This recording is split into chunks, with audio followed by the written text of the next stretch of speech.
One of the last questions I have here is what happens to my choices? If I like my doctor and I like my insurance plan, am I going to have to change? Or is it really up to me, or is it up to my employer? Great question. Right now, of course, it's up to your employer. In our current system, if your employer chooses a health care plan, some health care plans come with some sets of employers, some sets of providers, some come with another. So here in this town, we've had numerous people who have changed back and forth between providers based on insurance coverage. The government plan, I think, doesn't make that any worse. But it also may not make it that much different. I don't think we're saying to folks, you can go to any provider you want, you can get any kind of care you want, and the government will just pay for it no matter what. Can't afford that. But it is saying to folks that there'll be rules, and you will have opportunities if you move beyond your employer to enter into a commercial insurance product through the healthcare exchange that allows you to choose how much money you spend, and your choices and your care services, including eyeglasses, dental, etc., be up to you. You just pay more for them. Okay. So, I mean, that would mean if my doctor said, you know, I'm not going to be in this bracket that you're going to pay, I would have to pay more if I wanted to stay with that doctor. That's exactly right. Okay. Or if your doctor said, I'm not going to be in that plan in the exchange, or that plan in the exchange, you'd have to choose one of the others. Okay. Federal employees do that now all the time. Federal Employee Health Benefits Plan is exactly what the exchange, I think, will look like, and that seems to work for them. Okay. The public option. Yes.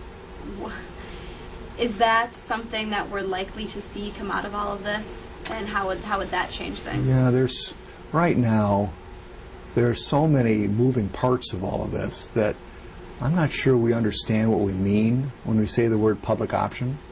The Mayo Clinic does not believe that a public option that is based on fixed payment at Medicare rates for all Americans will allow medical care providers to continue the practice that we have now. And we would not support that. But if it was a publicly owned cooperative style plan in which the services were directed by a public board and the payments were directed by a public board for executive salaries, etc., and it was something that was part of the exchange, or the option was something where states could set up these things, that's interesting to us. But it really does need to include competitive performance within the existing market to provide services that people want, rather than actually something that is put in place where people get a promise, well, here's a plan for you if you get nothing else. By the way, no providers are willing to sign up for it. Well, that's a false choice. So let's give it a while. I think public plan, when it comes out, will be something different and certainly better than Medicare fee-for-service for all Americans. I don't think the Congress will support that. That could be financially detrimental, couldn't it? That would be disastrous to the Medicare providers of the Upper Midwest. Okay.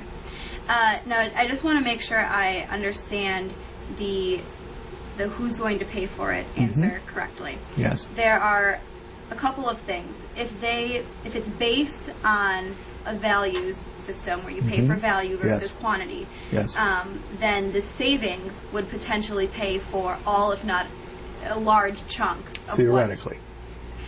However, if all they do is just add more people to be covered, it's a disaster.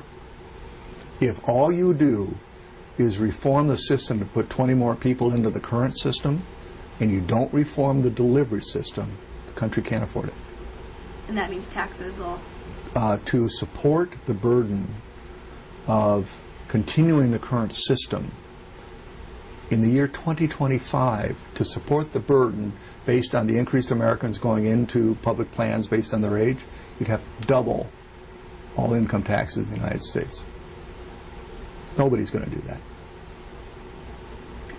And the current proposal is, which way does it lean? Does it lean more towards paying for quality, or does it lean more towards adding quantity?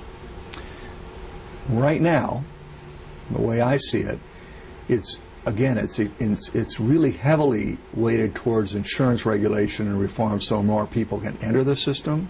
And now we're just seeing emerging in the House bill and the Senate bill some opportunities for study and reform of the payment system, specifically something that would take place in 2012, and that's the formation of accountable care organizations.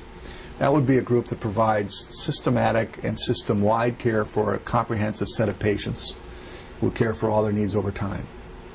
Mayo Clinic is actively looking at what we can do to take all the Mayo Health system, which we're part of here at La Crosse, and recognize that's about 900 providers doing business in 70 locations in the Midwest. How do we bring that together into one coordinated system to best control costs and improve the quality of care for all the patients in this region? Okay, so it sounds like they're kind of leaning more towards adding quantity now, but it looks like there's a movement kind of pushing toward, kind of spinning the dial towards paying for quality. That's excellent. Right? Yeah, I think you've got it, Cynthia. Okay. I think they right now have got to figure out what is it we want to do to get these people covered, and they'd better move pretty quickly to figure out what's a new delivery system and a new payment system that actually lead us towards some rational way of paying for this other than doubling everybody's taxes in the next 10 years. I don't think many people would be happy. I don't think they really want to do that. Is there anything you want to add just about the health care reform or clear up anything that you think is pretty confusing to people? Yeah, one thing I would say from my perspective is that this is so big and so complex, there isn't anybody that really takes time to read it that's going to like all the bill. In fact, there'll be things that they really dislike about the bill. But saying that government can do no good, they have no role in health care, leave them out of it, it's an absurd position. They provide the majority of financial support for health care in the country right now. To say they shouldn't be part of it is just not going to be real. On the other hand, saying, well, you know, Medicare has been here a long time. This turn into Medicare for all isn't financially responsible for anybody in the future. So we have to work really hard to come to a middle ground, understand what we don't like and work to make that better, but accept the fact this system has to change. Government needs to be a part of it. Providers need to be part of it. Patients need to be part of it. We're all responsible for the costs. We need to all be responsible for the cure. The way that they're kind of looking at the public option now, is that the Medicare for all model that you're seeing? It changes every day. Okay. Right now. We'll know more in a couple of weeks. But I think people who are watching or listening to this may recall that it was about 4 weeks ago they said, oh, there'll never be a public option. The Senate Finance Committee said that they wouldn't support it. It's just gone. Then it came back and people said, well, if what you mean by a public option is a competitive system, an insurance group or company that just has to survive on their own financially with competitive bids, and they need to be a competitor in the market, not sort of the controller of the market, maybe we'll think about that. Then somebody said, well, what about these co-ops? We've seen Health Partners and Group Health of Puget Sound. They're publicly owned groups. They seem to do just fine. And everybody said, that is true. They do just fine. Maybe that would be the, quote, public option. And now we're swirling around between the three, and we'll see where it turns out in a couple of weeks. Well, there's still quite a ways to go until something, before even one bill gets finalized. I believe you'll see the bill for the House of Representatives comes out and is really in final form for House floor debate within a couple of weeks, maybe even less than that from today. The Senate bill will be out shortly after that. So I think you'll see debate starting on these bills in November. But again, you're going to see many changes and amendments to try to come together to the 60 Senate votes and the majority of the House vote to get this through.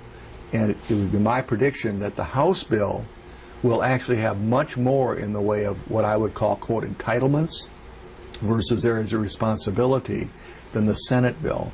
Then you have to bring them together. So what we're talking about right now is, I think, part of the political process, not what we may be seeing in a final bill a couple of months from now. Okay. Anything else you'd like to add? No, that was a good interview. Thank you. Thank you.